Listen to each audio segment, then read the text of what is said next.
संध्या recording studio, Sitaram चौराहा, Kushinagar. DJ Kanchan Raj,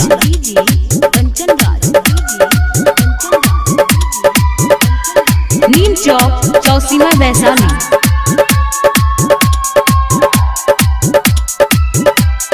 singing by GS Kumar. टूटे दिल की दिल खुश बा नहीं दुख बा, कहिले तोहसे पिलिया बड़ी हमारी यार, गुलाब के नियार बड़ी हमारी यार, गुलाब के नियार।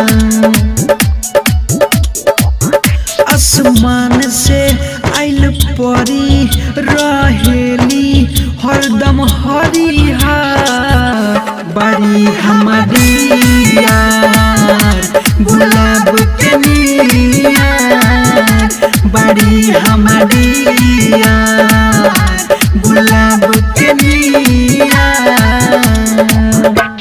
डीजे कंचन राज,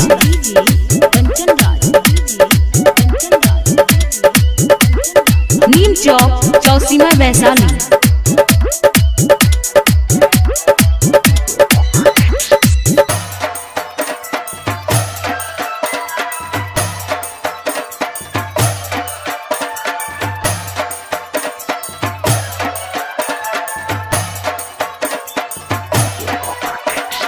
काहो डीजे कंचन राज, जान ले बका। Singing by GS Kumar. टूटे दिल की धड़कन। हंसली जब देखिले तब लागेली चूल्हा बोली, उनका हमें भरल बा सुना हो यार सब कुली। हंसली जब देखिले तब लागेली चूल्हा बोली, उनका हमें भरल बा सुना हो यार सब कुली। भाग खुले गईल उ मिले गईल, देखी उनके भैनी पिया बड़ी हमारी यार, गुलाब के नियार बड़ी हमारी यार, गुलाब के नियार। डीजे कंचन राज,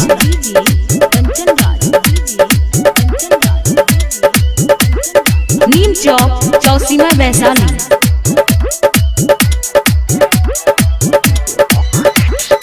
संध्या रिकॉर्डिंग स्टूडियो, सीताराम चौराहा, कुशीनगर।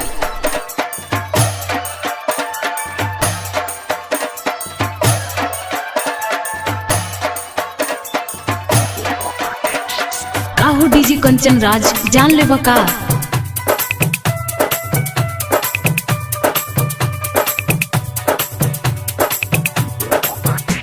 लागेला हमरे खातिर भेजले बड़े भगवान, लाखों में सुनर हो बाड़ी हमर जान। हो लागेला हमरे खातिर भेजले बड़े भगवान, लाखों में सुनर हो बाड़ी हमर जान। मेरा जदियस कुमार कहे पियतानी हम बियर, बाड़ी हमर यार, गुलाब के नियार बड़ी हमर यार, गुलाब के नियार। संध्या रिकॉर्डिंग स्टूडियो, सीताराम चौराहा, कुशीनगर।